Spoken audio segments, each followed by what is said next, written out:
Hello, my name is Panamong, and I have dwarfism. More specifically, I have achondroplasia. I would like to preface that I'm only 14, not an expert, so if anyone knows anything about this, I get anything wrong, I'm sorry. So, I'm gonna start with what it is. Dwarfism is a condition that is between 1 in 10,000 and 1 in 40,000. Basically, your bones grow slower, but they stop at the same time, so I will be forever shorter than most people. The average adult male height is 5'9", and I'm 4'2". Achondroplasia is the most common type of dwarfism, but there's approximately 400 different types. All of these are different heights, bodily structures, but they can mainly be split into two different types: proportionate and disproportionate. Proportionate dwarfism is exactly what it sounds like. Everything is just scaled down from the average person. But disproportionate is what I have. Nothing's really consistent, so my arms and my legs are shorter, but my torso and head are normal sized. So it makes the little look a bit funky. Is this something that is genetically inherited? Not for me personally, so it's a dominant gene, so most likely if I have kids and this dominant gene does apply, I will have kids. If it doesn't, there's the 1 in 10 to 40,000 chance for my kids and so on. For me, I got the random chance, but a lot of people get it from their parents. So if both parents had it, would it be something that is inherited then because it's genetic but not consistent? With genes, it's not really 100%, so Hmm, I think it's even if both parents have it, there's still only a 50% chance. gotcha. Or I don't really know much about those You statistics. haven't taken that So, biology class yet, and I don't remember it, so I think we'll move on from that. exactly. So, with dwarfism, there's a lot of things people don't realize, and I'm gonna be going off of my type, achondroplasia, so it might be different for other types. But for me, my spine is actually like a hook. Like the end of it is a hook, and it's really impossible to show in VR. You know the thing where people say like, "Hey, can you spread your ring finger and your middle finger?" Hmm. You know what I'm talking about? Yeah, yeah, yeah. Yeah. My hand is kind of like permanently like that, and apparently it's called a trident fingers or something like. Hi everyone, Azil here. I just finished a college speech class, and as you'll probably learn here today, it taught me absolutely nothing.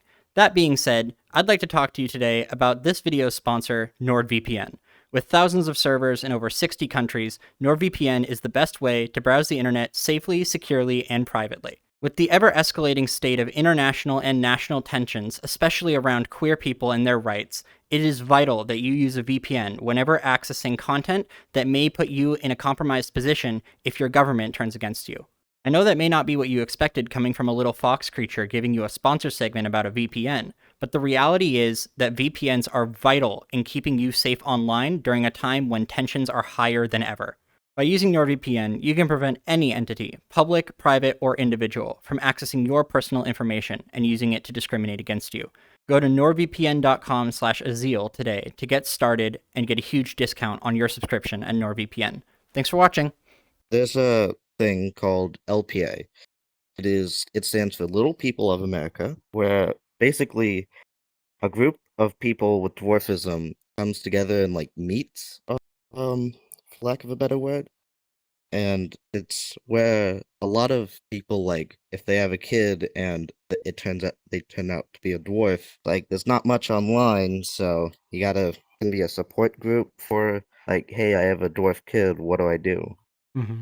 Or just you want to buy some adaptive things, I don't know. And does LPA do a good job of what they claim to do?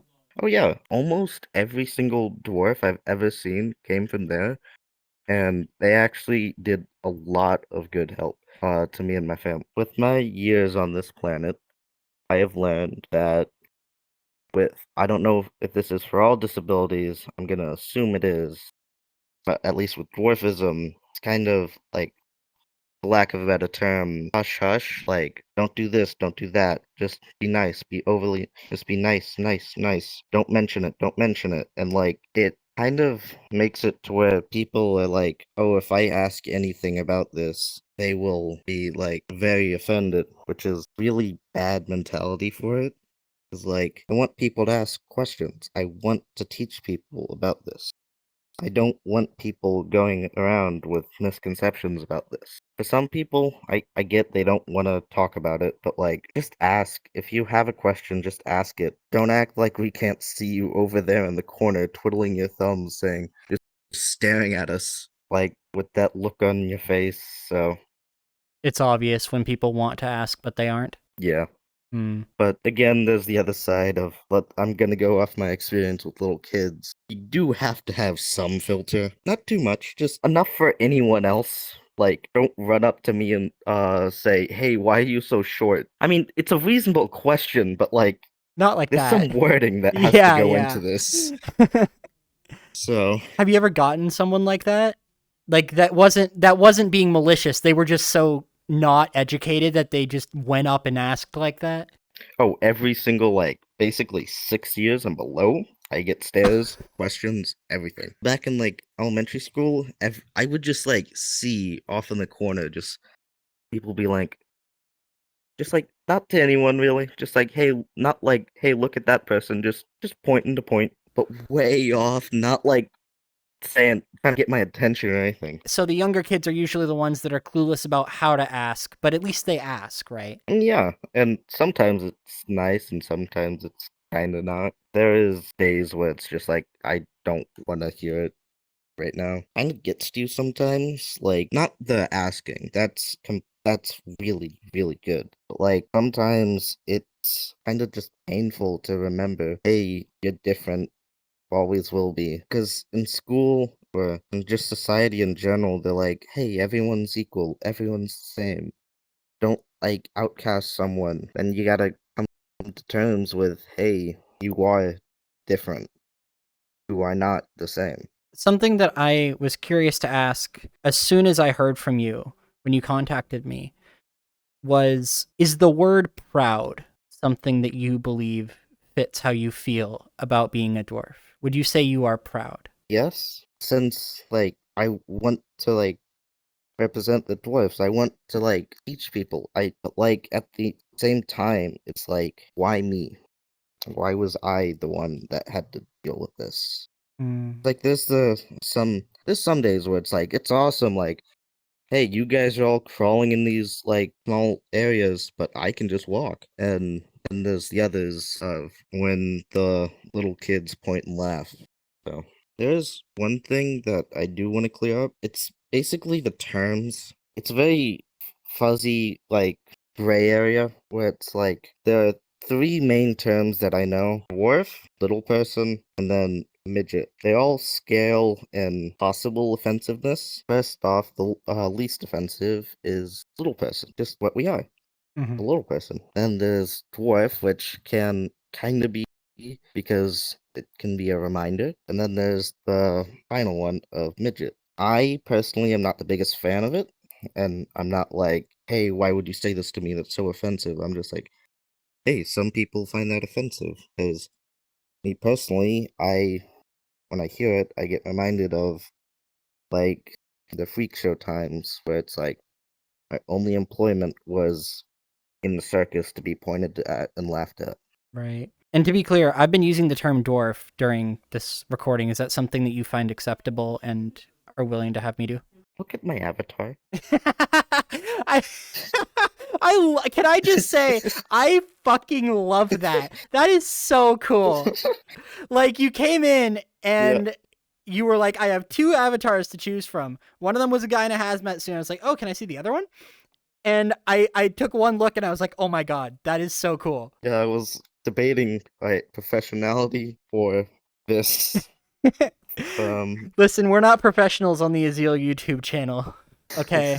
Ask any of my friends who have seen my creative process. This is not a professional show, I'll be honest. But I'm glad that there are terms that you're able to kind of gauge when it's okay and when not. And obviously that comes with the experience of being assigned those terms. I guess my question is, as someone who isn't educated by being a little person, what should I use to gauge when it's okay to say those words? I don't think it's really when to use it. It's just the like, hey, I'm not the biggest fan of that. Like, just ask. Hmm. Like, say, hey, is it cool that I can say that you're a dwarf?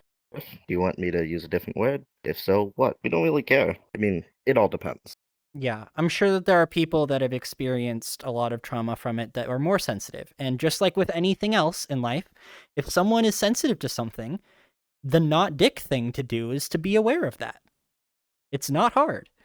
I will reference the comedian Brad Williams.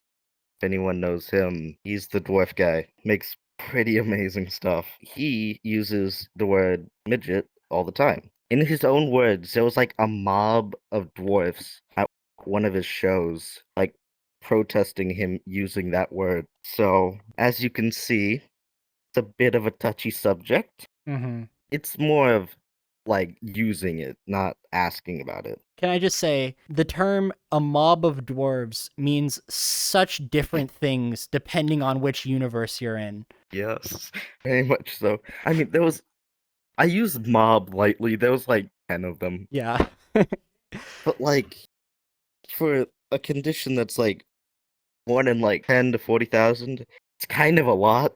Mm-hmm. So, Yeah. I'm joking about the fictional dwarves. That makes me think like obviously you're wearing an avatar of one, but how do you feel about the representation of dwarves in media literally being like fictional creatures? I do love the representation in media of dwarfs, but I don't know how or why, but anybody that I've said I'm a dwarf to, even like let's say like 8 years old, still like knows, hey, don't like don't be a douchebag about it, but like you can ask.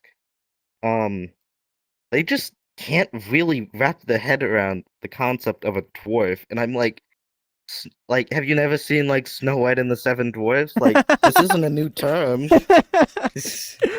It shouldn't be new. It's just you got to recognize that that thing on TV is also like a thing that happens. It's not even like putting two and two together. It's like they've never heard it before. Yeah. It's like I'm explaining a fictional creature like I am him. Like this is me. So it's kind of hard and confusing. Yeah, I bet. Does it ever get exhausting when you have to explain, even to just kids, the same things over and over? No, not really.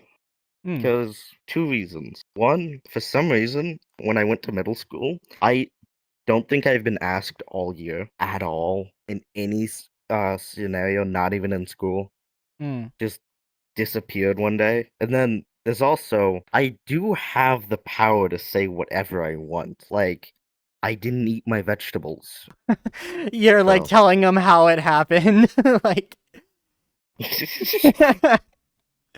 oh, that's amazing. Just go up to a kid and scare the shit out of him. Like, this will happen to you one day. Listen to your parents.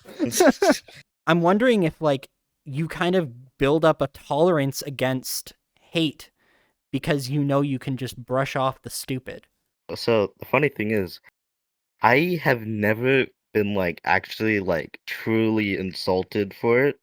Mm, I've never had someone like you stupid midget like or something like that. But I've like all my life just prepared for that one day.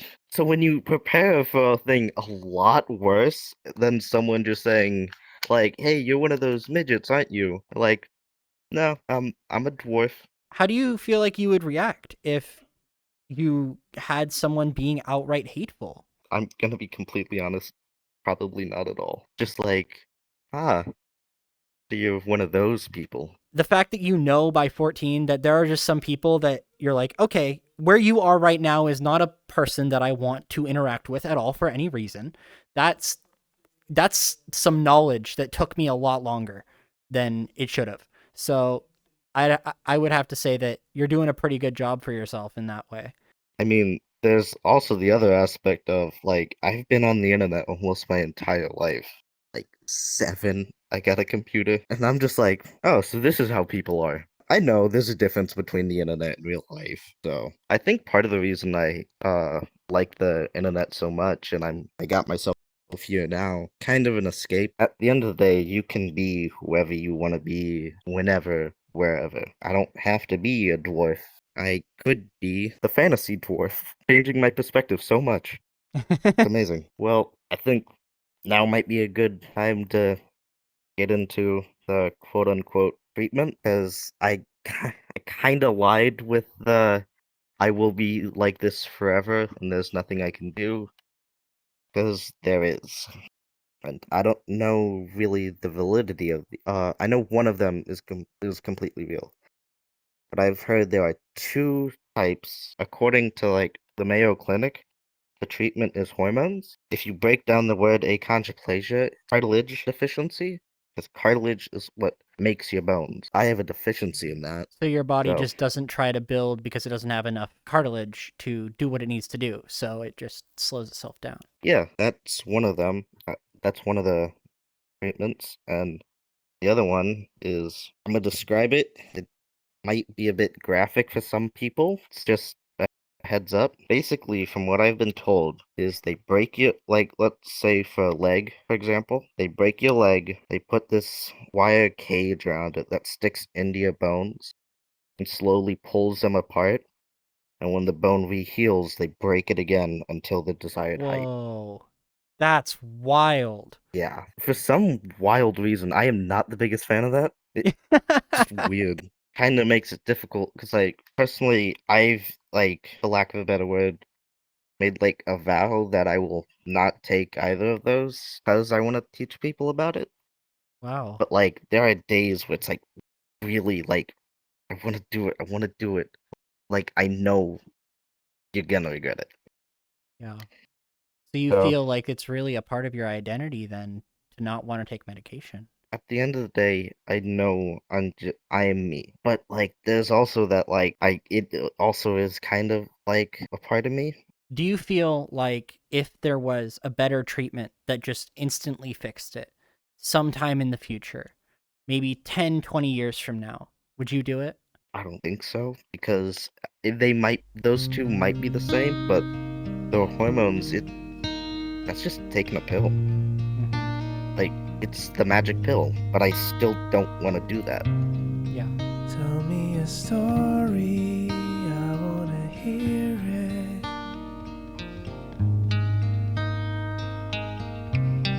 You might think it's boring, but I'm interested.